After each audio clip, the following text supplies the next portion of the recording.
Welcome to the live webcast of CK Hutchison 2025 Interim Results presentation.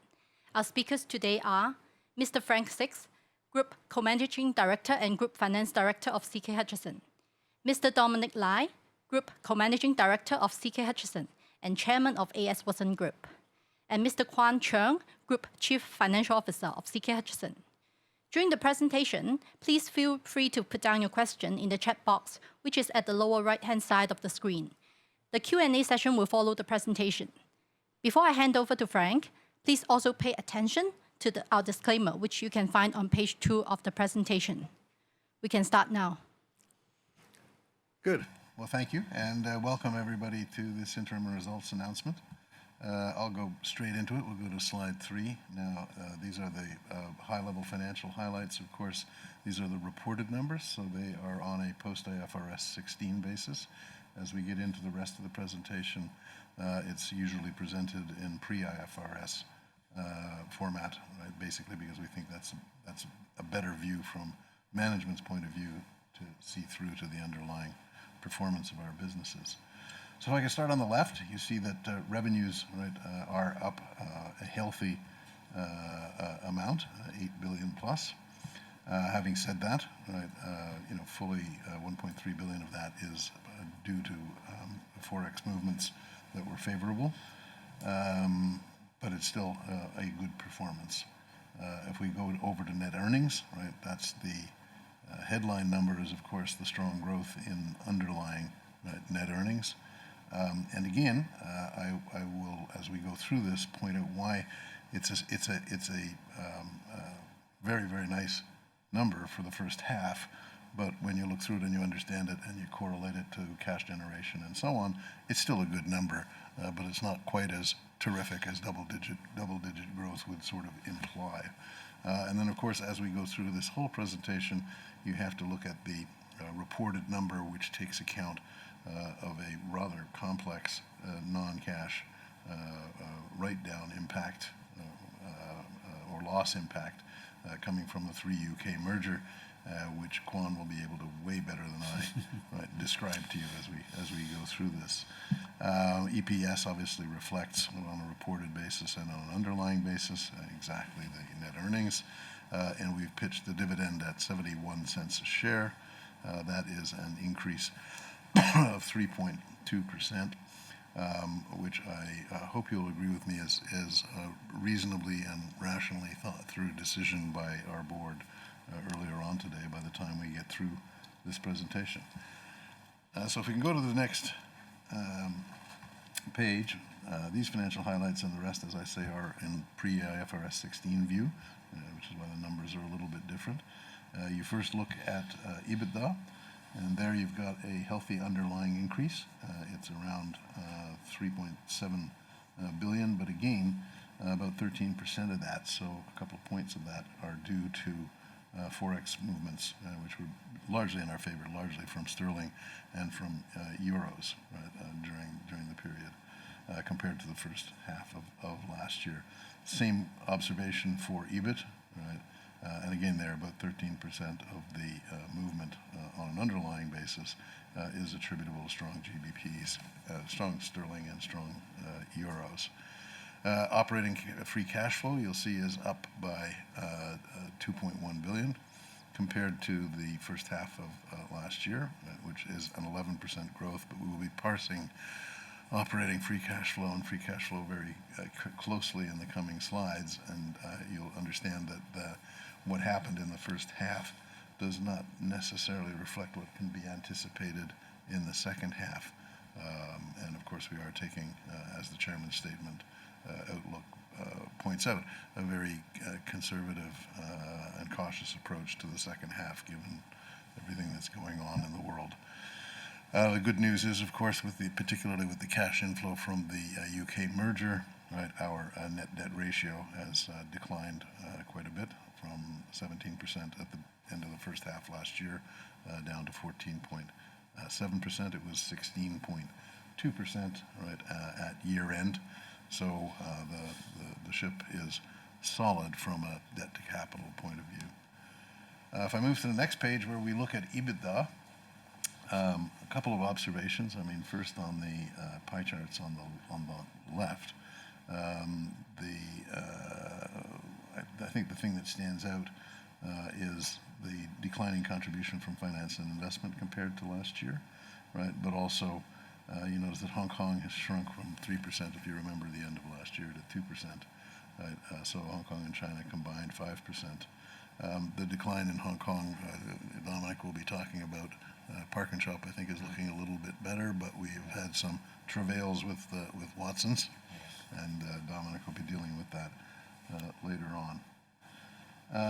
If you go now to the right-hand side, where we build up, right, from 2024 first half EBITDA to the results that we're announcing here. I mean, as you can see, first, ports made a substantial incremental contribution. Happy to say that that is essentially all operations, and it's reflected in cash flow. When we get to it, you will see that the ports earnings delivery is matched by a very almost the same growth in terms of operating cash flow and including the dividends received from its associates. So ports is a very good news story in the first half, which we hope we'll see some continuity in the second half, but you know, we will see. We live in an uncertain world.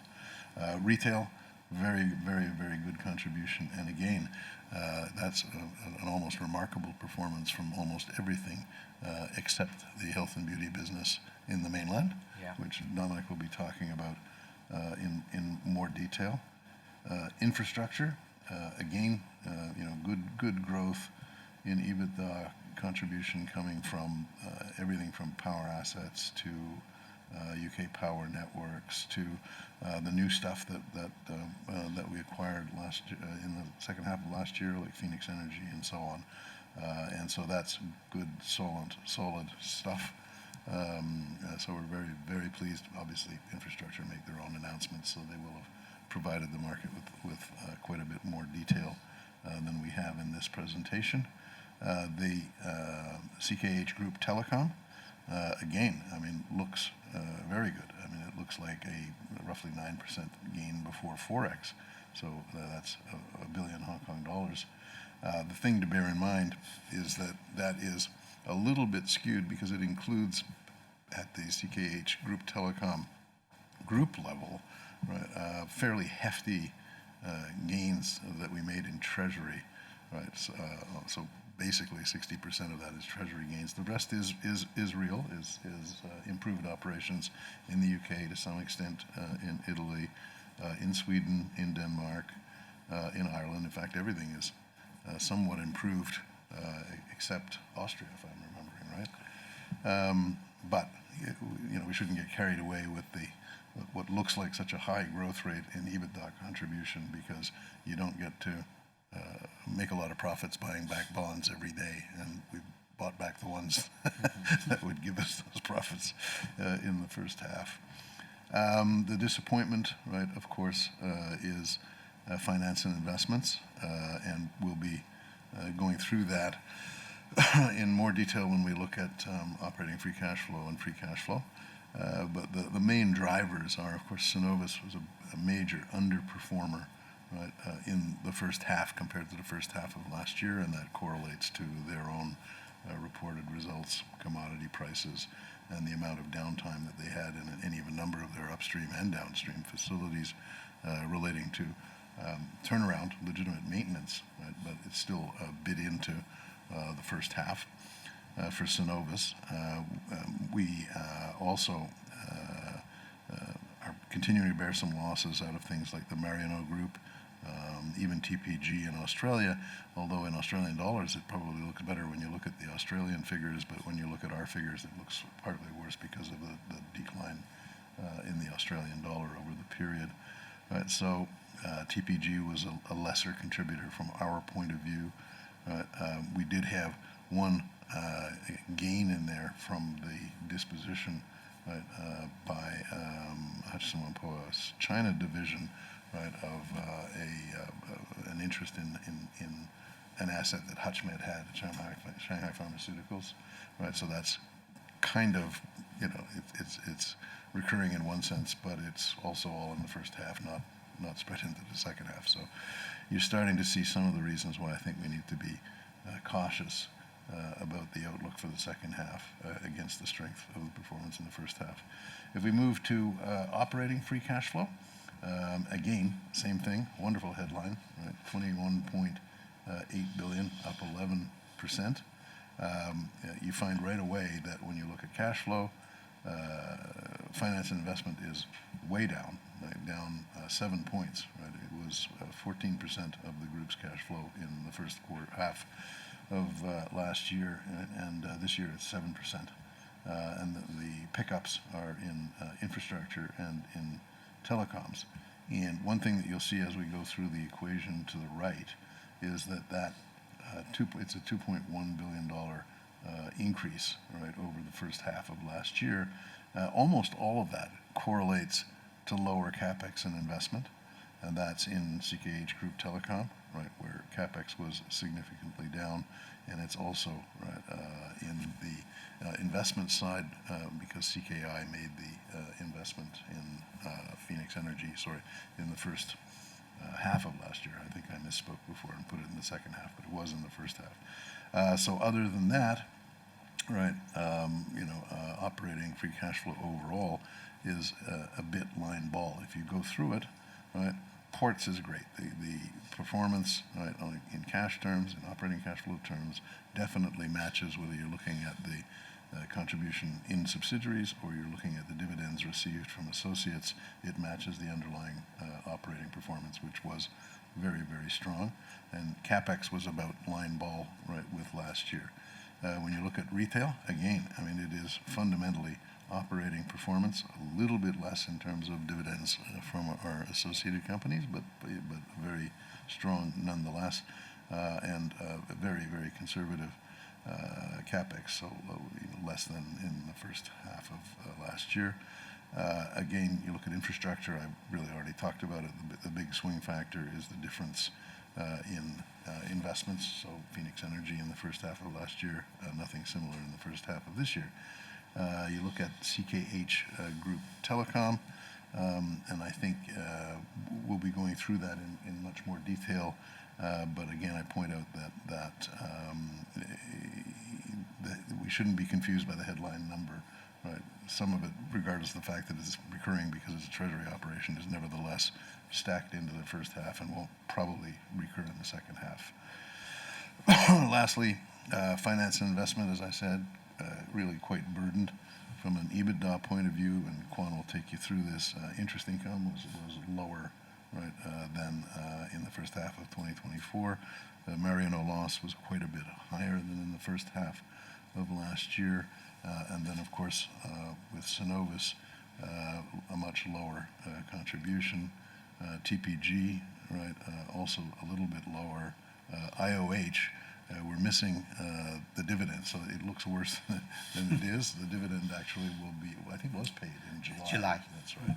So this will look a little bit better, right, in the second half because we'll roll the dividend into that. Moving on from operating free cash flow to free cash flow, right? You can see a very, very heady number of $31 billion. But as you go down the graph on the left, you start with the operating free cash flow, subtract the interest and taxes paid, right? Not too much to report there. They almost, the increase in interest received is almost exactly offset by the increase in taxes paid, in cash taxes. So not much to report there.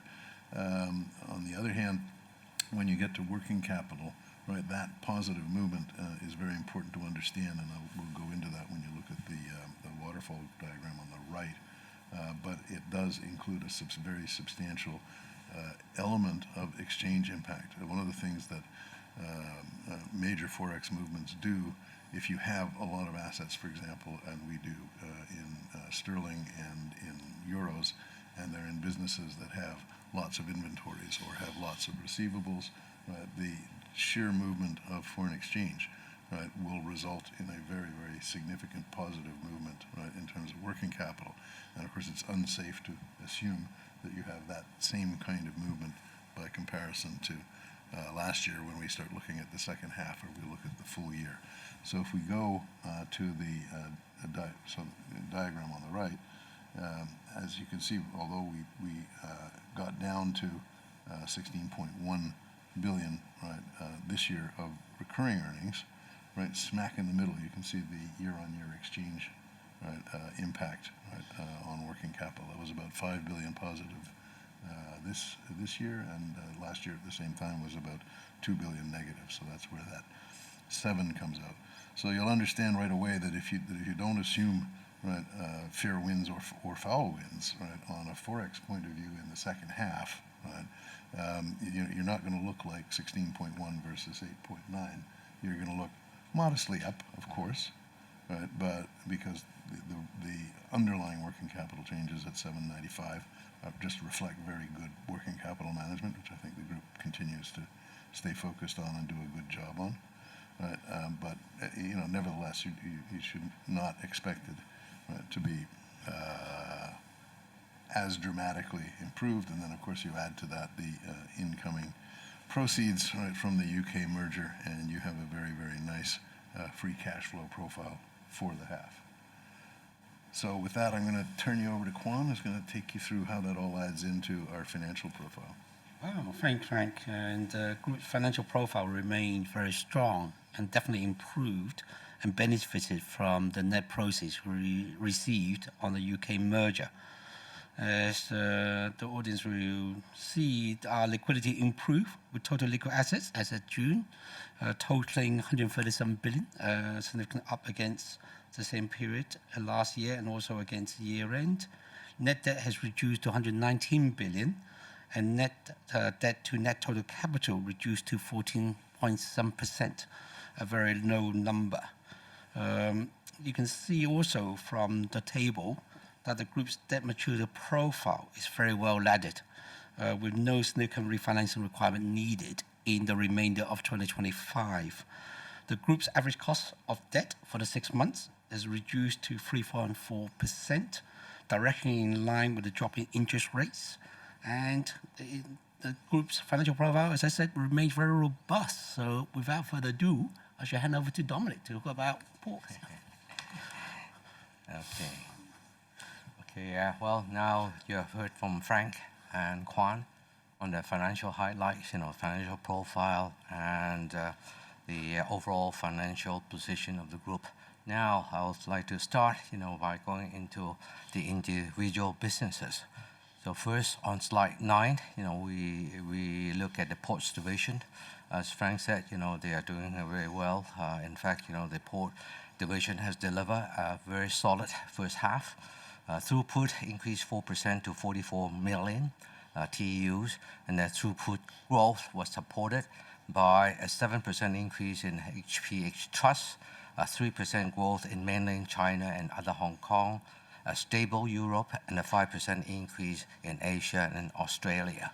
So the throughputs, grew 4% into 44 million TEUs.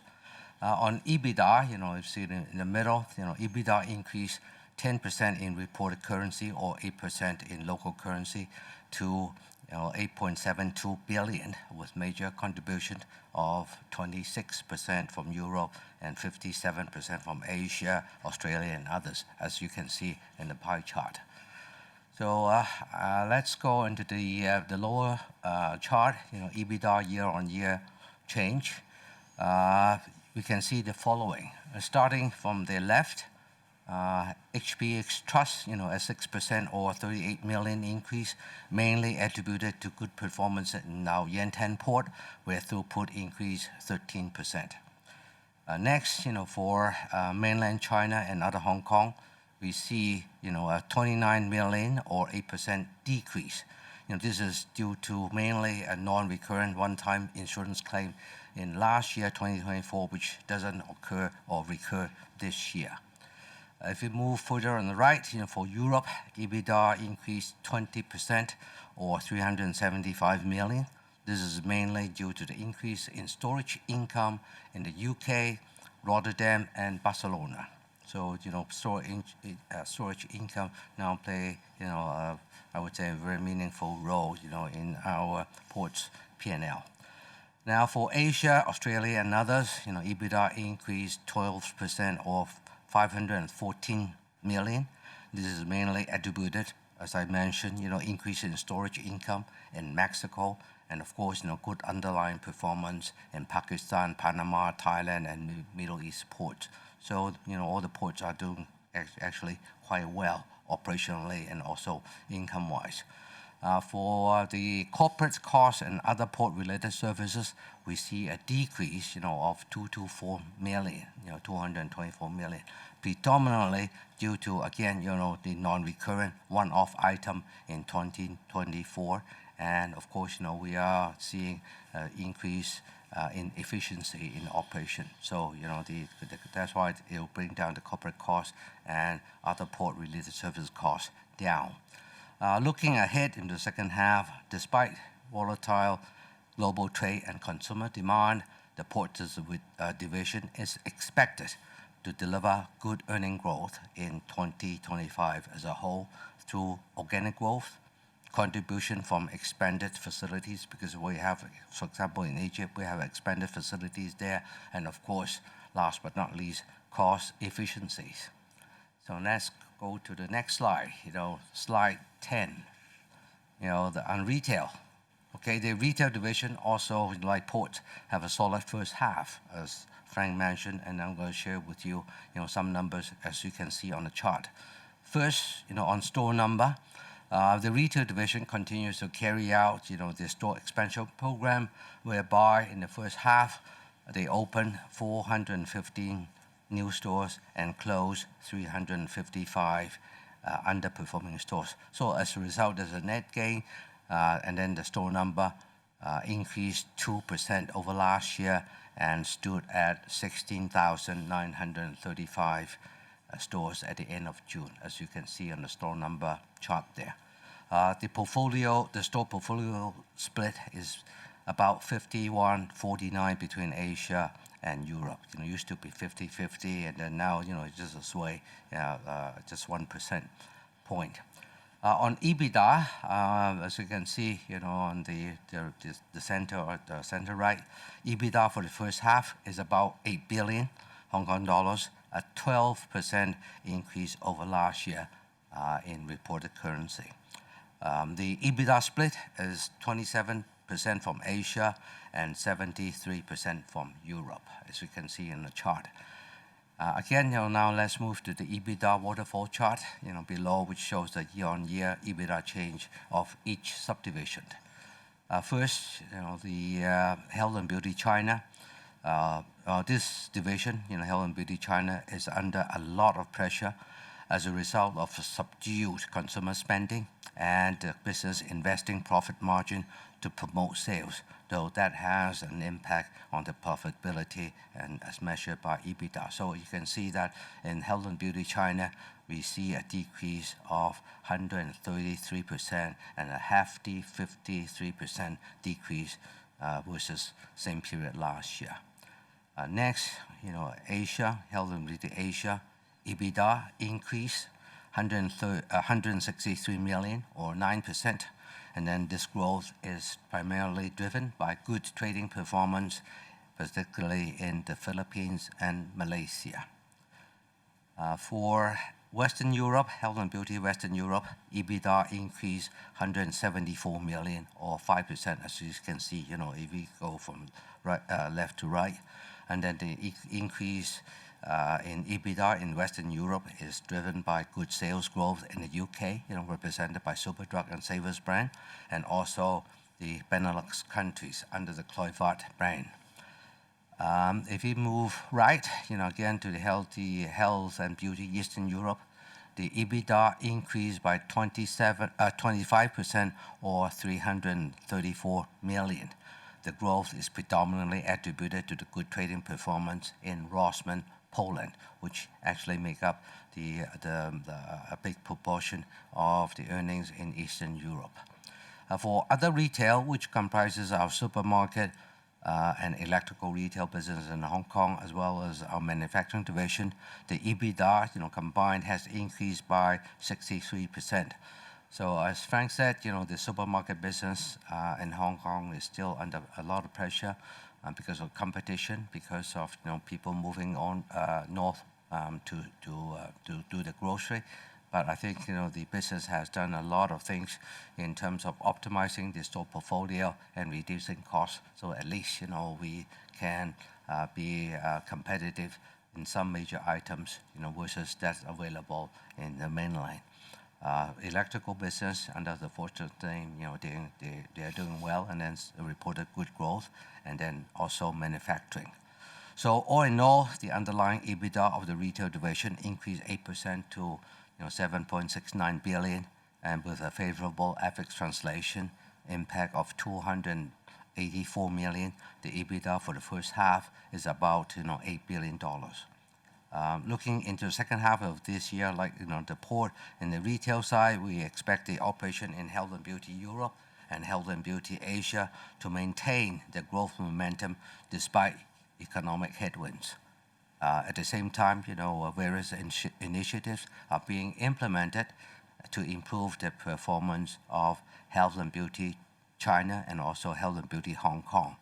We'll also focus on expanding and nurturing our 175 million loyalty member base.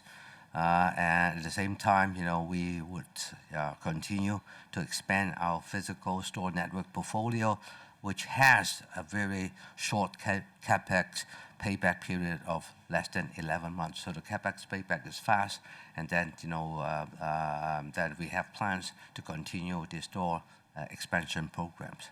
So from here, I think I'll pass it back to Frank and talk about the infrastructure. Okay, and I think we can move pretty quickly through slide 11 because CKI announced their results yesterday, and so most of this is already to some extent old news.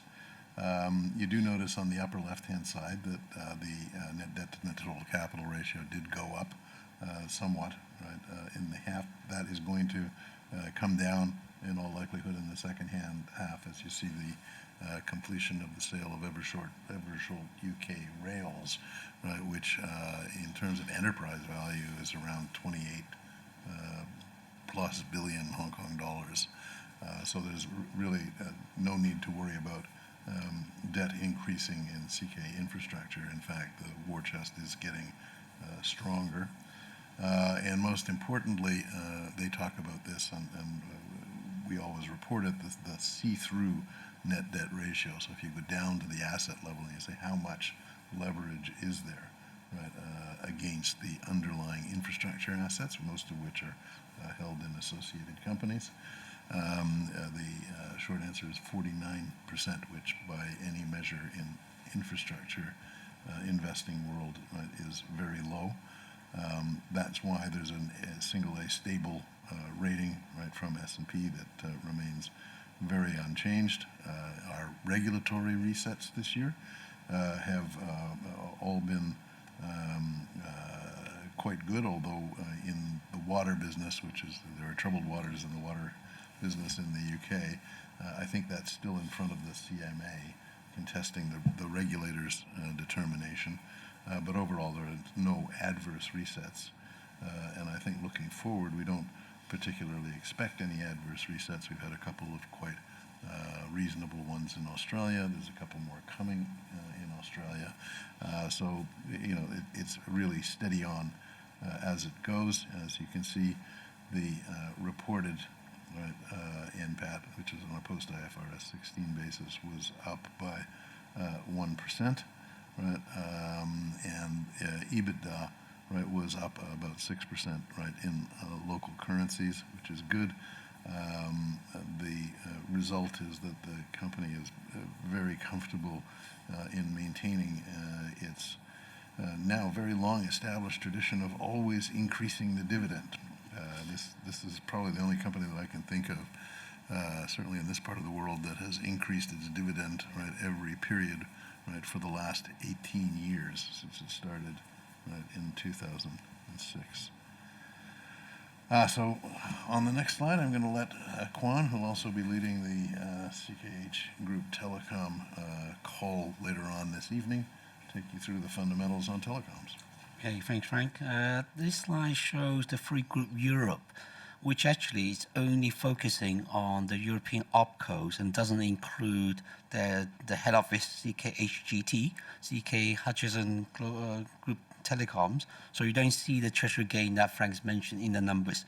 So it's important to bear that in mind. On a division basis, the Free Group Europe has delivered a very steady underlying EBITDA performance with a 4% growth for the division as a whole in local currency. The one-off item you see on the right, the negative 774 million, it represents the fees and expenses relating to the merger of Free UK with Vodafone UK, completed at the end of May this year, which of course brought in, as mentioned earlier, a significant net proceeds of £1.3 billion.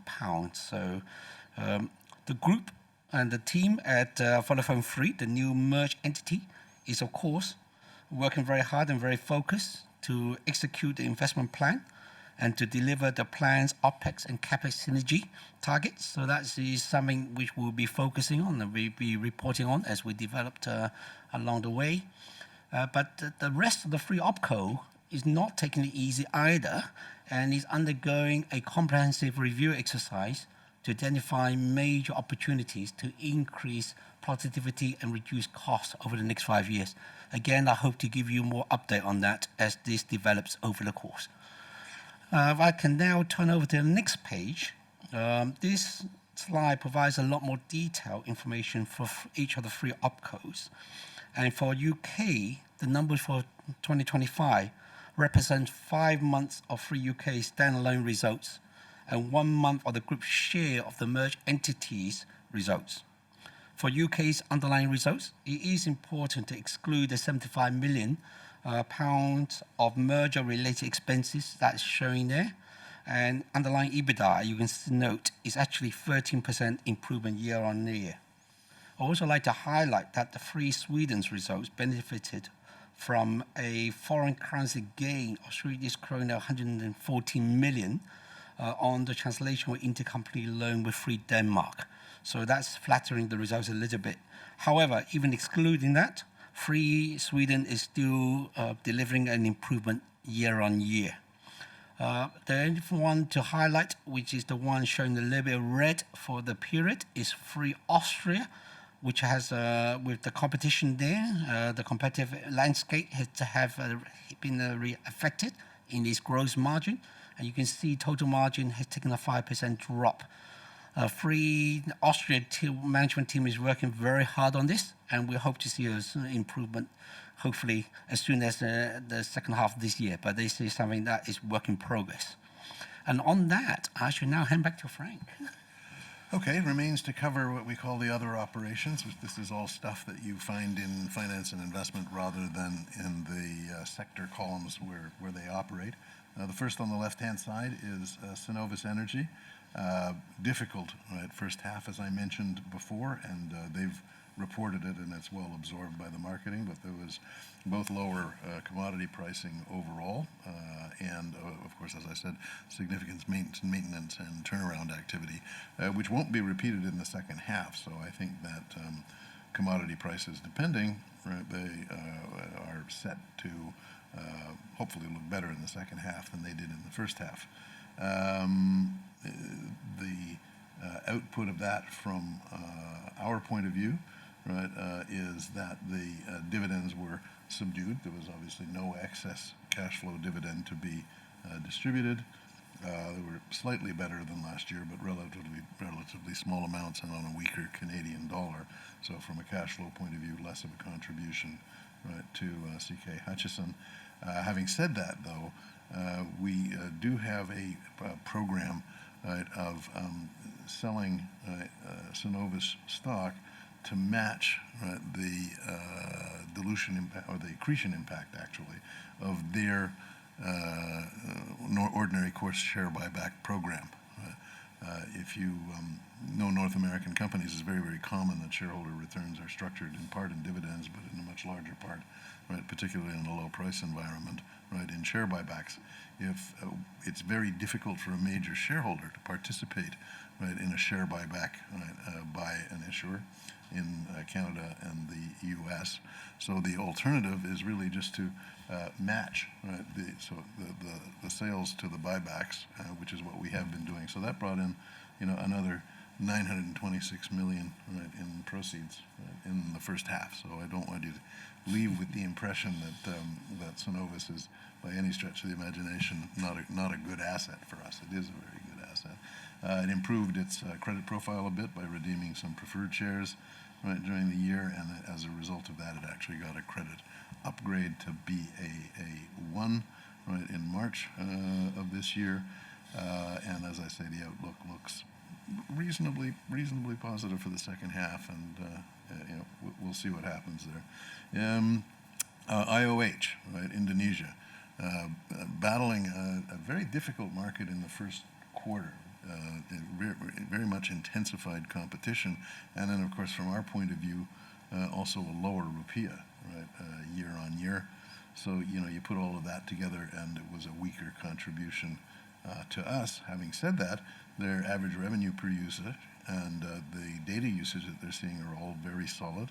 They have some extremely interesting initiatives in AI data centers in partnership with NVIDIA, which I think is very creative in terms of looking towards the future and not just towards the past as a telecom operator.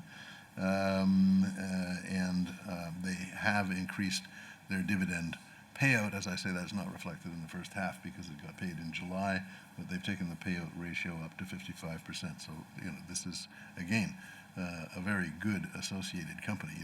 There aren't all that many telecoms companies or facilities-based telecoms operators that actually have profits and distribute dividends, right? And this is one of them. TPG in Australia, it has really gone through, I think, a very transformational period. Again, you don't see it in the contribution to our financial performance, partly because of the weaker Australian dollar overhanging everything, and partly because although revenues have been growing, they've also been absorbing some of the costs, right, of the expansions that they've been doing. So probably the most significant transaction they did last year was to get into what's called a MOCN arrangement, right, with Optus, which gives them essentially the same coverage, right, in the outlying territories as Optus has, which was significantly more than TPG had. So TPG does not have a coverage disadvantage at all anymore, and as a result, is starting to see significant improvement in terms of both customer acquisition and pickups in revenues. It's just that you don't see that yet being reflected in earnings contributions because there's some costs associated with implementing that agreement. They've done a major brand refresh, and of course, most recently, they've announced a very, very important transaction with Vocus, where they sold assets which I guess you would consider them as non-core to the ongoing TPG story and the ongoing TPG opportunity. That brings in 4.7 billion Australian dollars of net proceeds. A significant chunk of that they've, I think, already announced is planned to be returned to shareholders, which is good news because obviously the return on investment is going to look a lot better with the investment being materially lowered. And they're also offering a very creative reinvestment program, which will only be taken up by minority shareholders or whoever they assign their rights to reinvest to. What that does is very important. It increases the liquidity in the stock because, as you probably know, 50 plus a spec percent is owned by Vodafone and ourselves, and then you have the Teo family and you have this whole Pat group as major shareholders.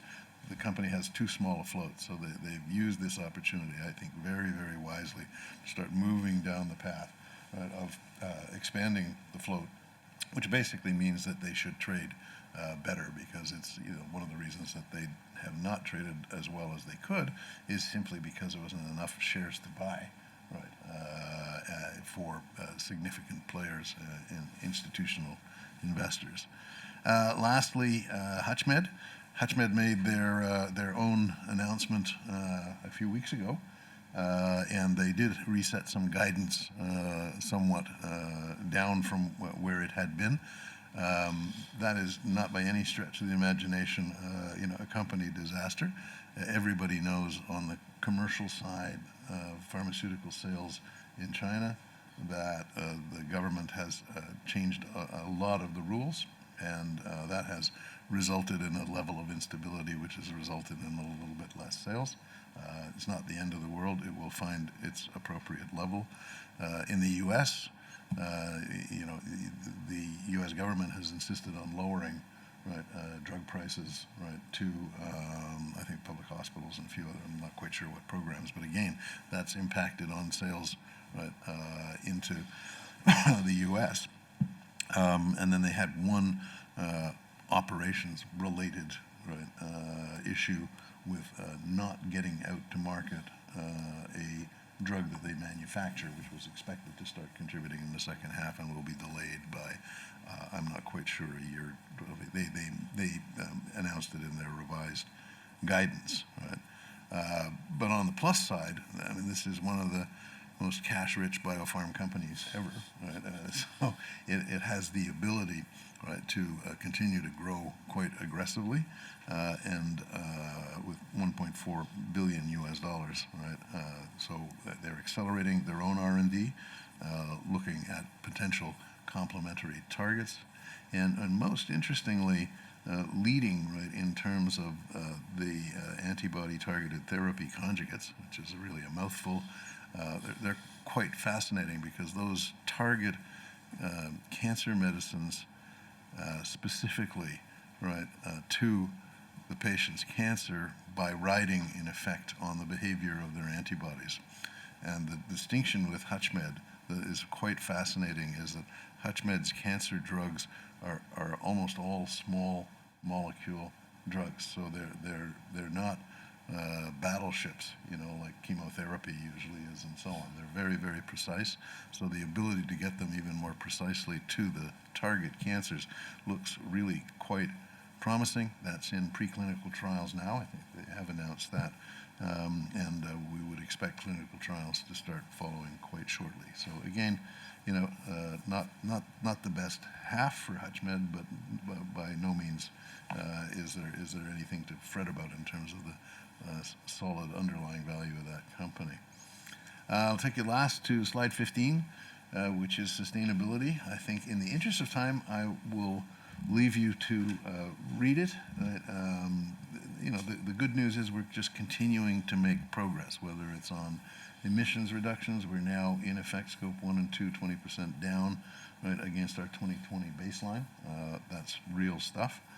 Our disclosure processes have continued to move with the times, so whether it's the CSRD in Europe or whether it's the International Financial Reporting Standards, we've done the work and we can meet them. You see that in our sustainability report, which I would urge you all to read. We talk about the allocation of the green bond proceeds that from the bond that we issued in 2024 as a green bond.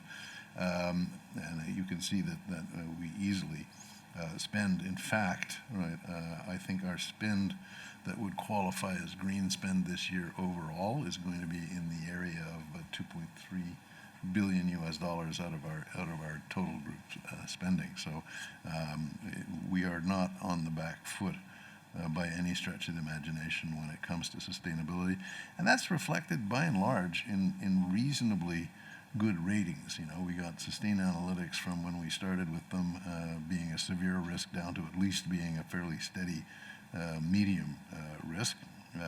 With MSCI, we're steady, as of the reset in July at BB, and that's a scale that goes from CCC to AAA, so it's not a bad place to be at all.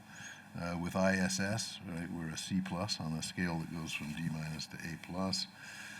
On the Hang Seng Corporate Sustainability Index, we're at AA, and that's a typical D to AAA right, index, so that is good news as well. And on the carbon disclosure project, we're really quite on the front foot there, and we have a B from them and a D to A rating system on climate. We have a C on forest and a C on water security, which are their areas, and this is the first time participation. Those were issued in February, right, of this year. So I think we'll stop there, and we'll move to questions and answers. Thanks. We will now begin the Q&A session. Once again, feel free to put down your question in the chat box. The first question: will future dividends be based on reported or recurring earnings? Well, dividends are always, a board decision, right, for the period. They do take into account, right, underlying performance. They take into account financial fundamentals, so they take into account balance sheet, cash flow, right, debt ratios, credit ratings, et cetera, and shareholder returns. I think the one thing that I can say quite positively is that we will generally not take into account non-cash, right, accounting's earnings losses, for the very simple reason that if you stop and think about it, when you have a non-cash earnings loss, it's basically because the cash was spent in some prior period, right, and is being carried on a balance sheet at a higher cost than what you're realizing or what you're valuing. So it would not make sense, because basically the cash flow effect has already been recognized in prior period results. Thanks, Frank. The next question: what are the strategic actions on store planning and products portfolio H&B China is taking in order to improve performance? Well, as we talk about the health and beauty China business, of course, it's under pressure for reasons that I mentioned. But at the same time, we are doing a lot of actions, taking a lot of actions and planning so that, we can really, improve the performance of this division. So we're transforming the business with a robust strategy that integrates our 3,600 stores across 500 cities with, these dark stores of fulfillment centers. So these dark stores and fulfillment centers are those very simple structure, small, units, which help to deliver, at a very short notice, the goods that's ordered online, from the customer. And at the same time, our loyalty member base, is moderately increasing with high retention rates, high loyalty, among the customers, so that, we're happy. The transition to dark stores, as I mentioned, has temporarily impacted margin because, as you know, the online sales model on takeaway platform is with a lower margin. So if we do more of that, that will affect the margin adversely. But this strategic initiative ensure remain aligned with the customer's expectations, such as delivery within 30 minutes. This is almost a norm. We try to shorten it. And, as our O+O strategy, applies, physical stores remain a core, to this strategy, which has been proven to be, effective and allow our stores to provide differentiated customer experience. So I think, as the economy recovers, we are confident that this approach will drive long-term growth and position us, as a leader in the retail industry. Thanks, Dominic. The next question: it has been mentioned in the EGM circular in 2024 that the group is required to reclassify from equity to P&L a FX loss previously recognized and accumulated in other comprehensive income included in equity, estimated to be 8.6 billion Hong Kong dollars upon completion of the UK merger. Why is the nature of the one-time loss different from previous disclosures? That's such a simple accounting question. I think we'll get Quan to explain it. Thanks, Frank. Both the 1.7 billion loss on disposal as well as the 8.6 billion net exchange loss just mentioned. So in the September 2024 circular, I saw a total loss of 10.3 billion, were based on information available at the time and inherently subject to change. The difference was mainly due to the group's transition from Hong Kong FRS to International Financial Reporting Standards, which impacted the exchange reserve to be recycled, as well as the final valuation for the merged entity at today's value and actual foreign exchange rate at the time of completion at the end of May. So all this came up to this different number. Thanks, Kwan. Next question. What is the group's investment strategy, especially if net debt comes down significantly? Given mature profile of the group's businesses, would the group invest in more new areas to jumpstart growth or return more capital to shareholders? Yeah, I think we'll continue to stick to our knitting, and I think a way that we're pretty well known for. We are interested in investing in growth and value accretive transactions.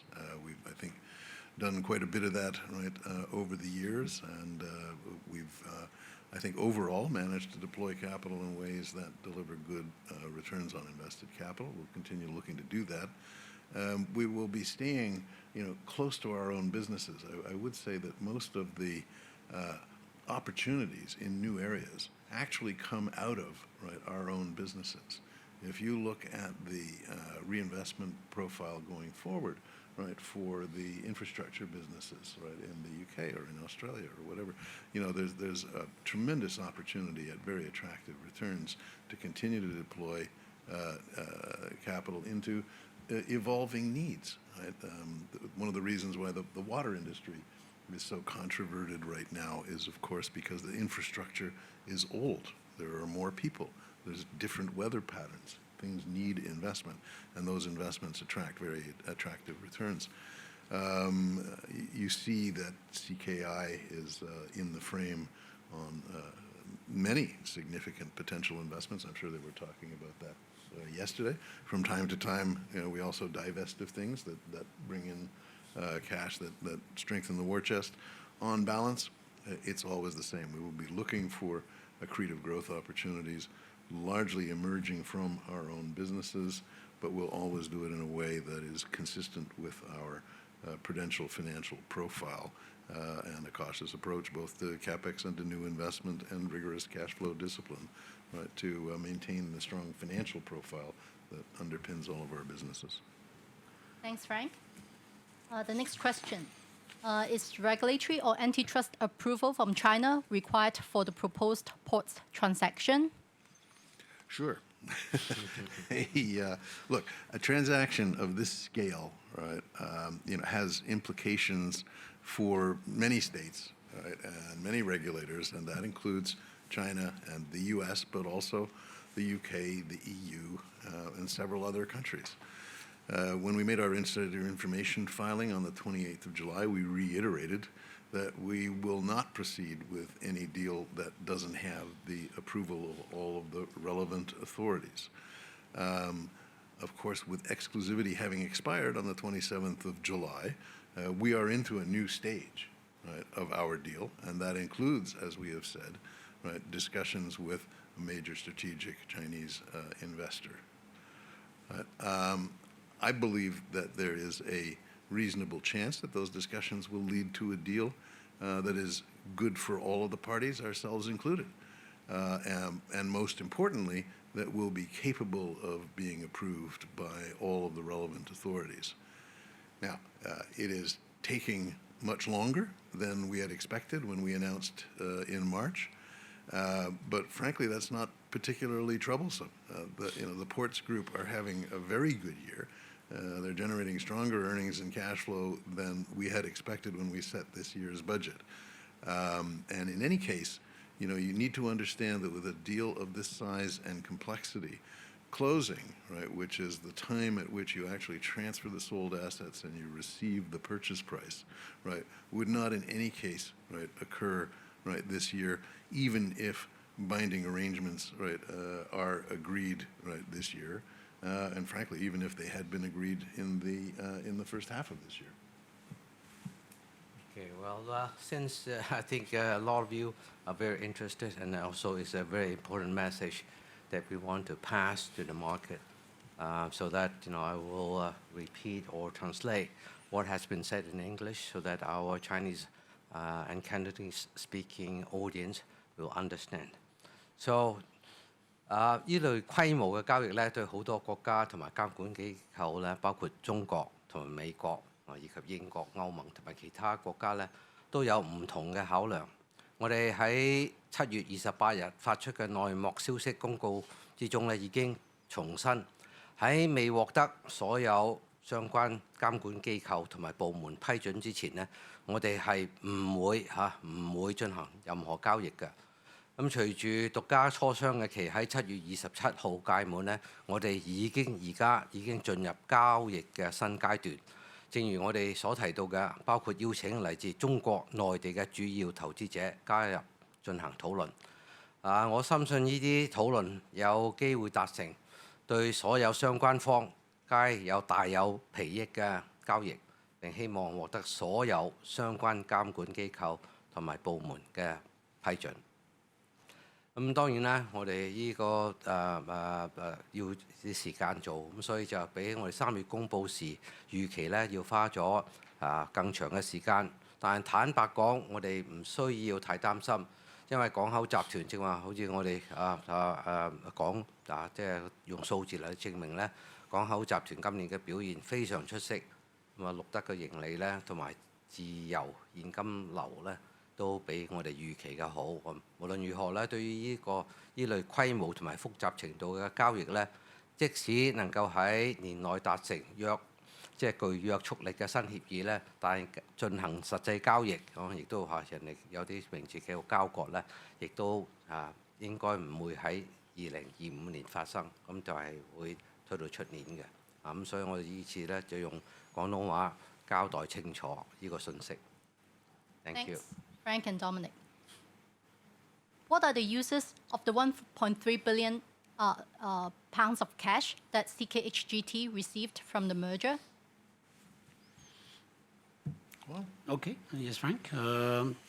CK Hutchison Group Telecom actually used some of the proceeds to buy back 485 million sterling of its owned sterling bonds.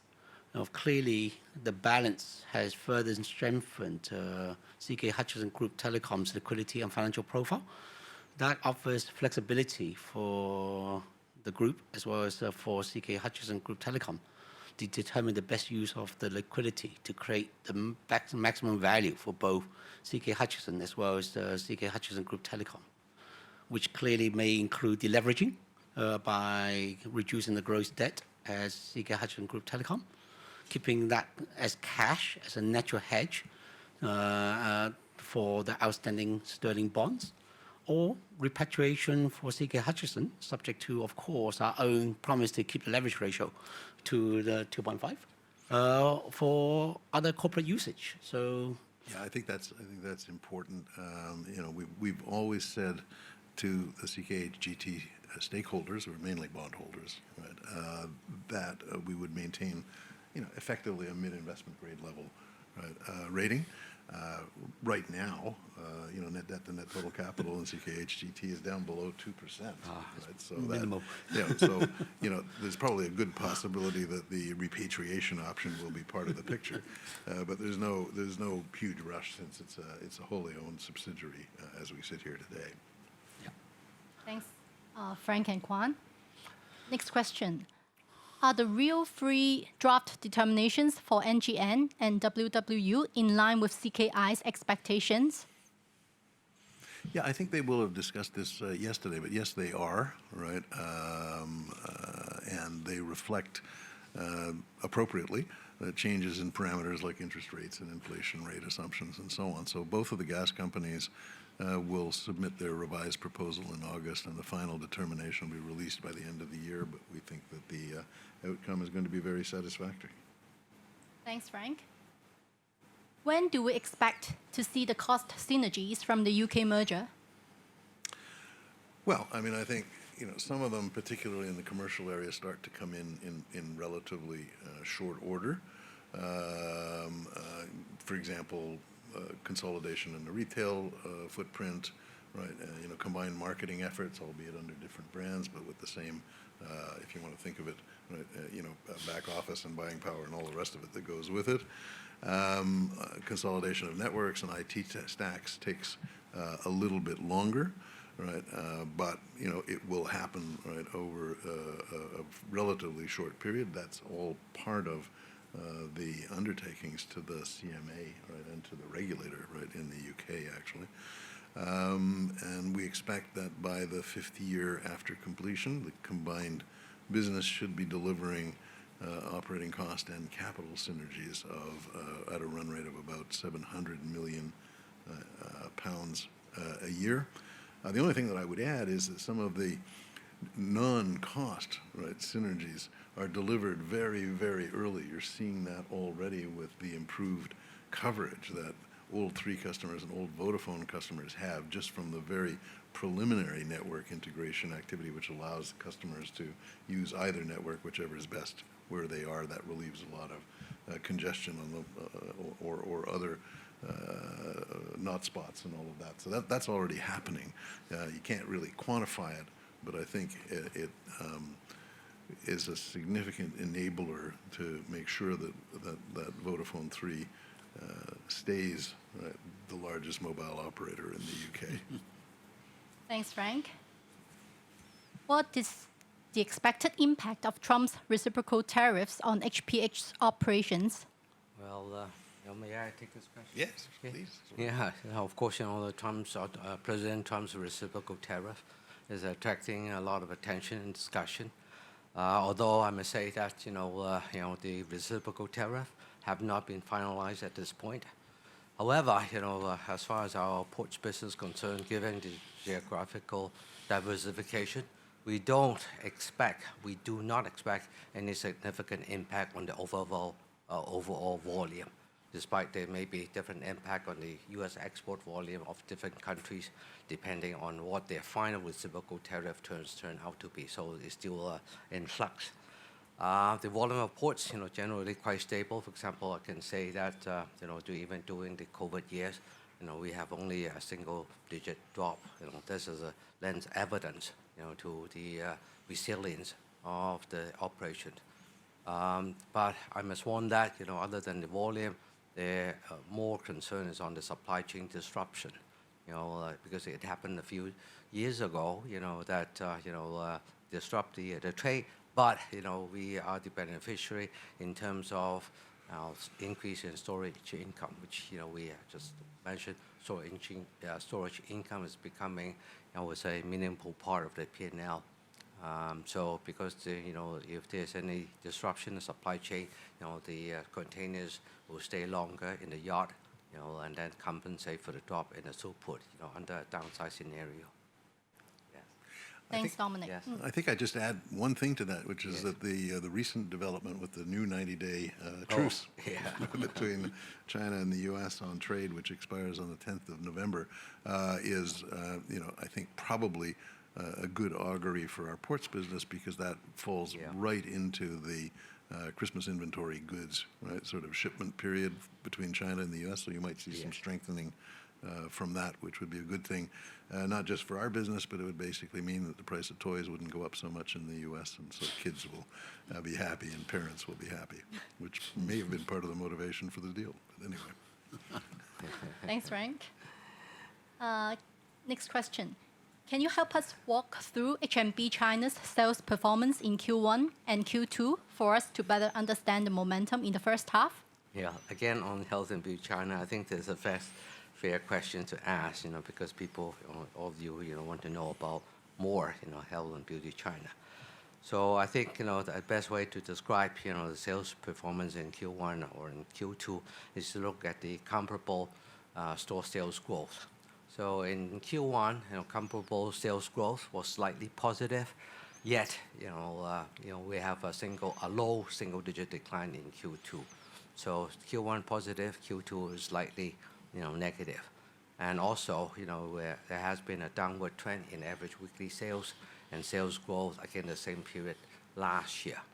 As for that's the first half, but at the same time, with the things that we are doing, in the currently, we expect, for the second half, we'll, although we will continue to see headwinds, particularly with the consumer demand, but, we have doing, everything that we can in order to mitigate challenges and remain financially sound.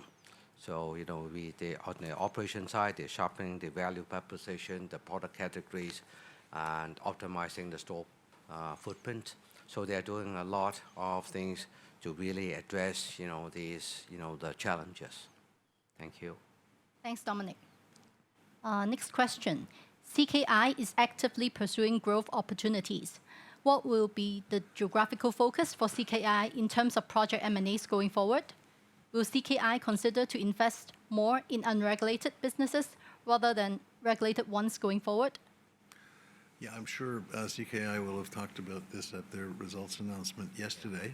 But one thing you have to remember about CKI is that it is an operator, not just an infra investor, right? And that means that the choice of opportunities, includes looking at how they can create synergies, whether it's with our gas operations in the UK and our gas operations in Australia, or whether it's with water operations or pipeline operations or whatever, right? You're always looking at opportunities to benefit from actually operating synergies from being operators in the business for the long term. We're not an infrastructure investment fund that has a timeline, right, on which to either buy or to sell assets. And of course, we consider both regulated businesses and unregulated. Some of our very, very good businesses in CKI, like ISTA, are unregulated, but they're very, very good business. So as long as it fits our investment criteria, we look at either. Thanks, Frank. Is the group considering a spin-off of its telco business in Europe? I think we answered that at the AGM. I think, look, we regularly look at all of the options, and we try to enhance the long-term value of businesses that our shareholders can touch and feel and benefit from, and these include options, of course, in the telco business. At present, we haven't made any decision to go down any particular transaction path with our telecoms assets, but, when we announced the ports transaction, right, basically the valuation that was put on the ports was greater than our equity market capitalization at the time, and today it's like still 75%. That tells you that there is a lot of value, right, in our underlying businesses and assets that is clearly not being reflected, right, in our share price. So it is a big part of our job, right, to figure out how to get tangible benefit of that over time, right, to our shareholders, and to rectify the fact that they own a lot of assets indirectly through their stock, which they're not getting value credit for in their share price. Thanks, Frank. Next question. How is the current competitive landscape in Italy following Fastweb's acquisition of Vodafone Italy? Okay, I'm not going to elaborate too much on this because CKHGT is going to do its own interim results announcement presentation later on this evening, so I'm sure the Italian guys will go into much more detail. I think overall, right, less fragmented competition does mean that it's the opportunity to grow the B2B sector, for example, is probably quite a bit better than it was. And I know that they're hard at work at that. They're also developing a lot of associated businesses, which they call beyond the core, right? And I think that there's a level, right, of stabilization, right, in Windtray's customer base that reflects a level of stabilization in the market from having a less fragmented, right, ownership structure, right, amongst the operators. So I wouldn't say more than that. Thanks, Frank. Next question. Could you provide insights into CKHH's incentive framework in relation to sustainability and ESG performance? How is target attainment linked to compensation outcomes? Yeah, this is important. It's something that we're just really at the beginning of. But most of our businesses have long-term incentive programs and short-term incentive programs that are programs. They're programmatic. They're based on achievements to targets. So what we are doing is we are building on the division appraisal system, if you want to think, that we developed for ESG reporting purposes, right, and trying to translate that, right, into some specific metrics that can become targets and that we will guide, right, what your opportunity is on a short-term incentive plan, right, or a long-term incentive plan. And so we will do that with things like, of course, GHG reduction targets. We'll do it with people-related metrics like training hours. We'll do it with diversity objectives like the percentage of women, right, in leadership roles. So we're trying to come up with metrics that suit and that can be incorporated, right, into the drivers, right, of our short-term and long-term incentive plans across as many of our businesses as we can. Thanks, Frank. Due to time constraint, we have to conclude our webcast today. Our IR team will respond to the unanswered questions. Thank you very much. Thank you. Thank you. Thank you. Thank you.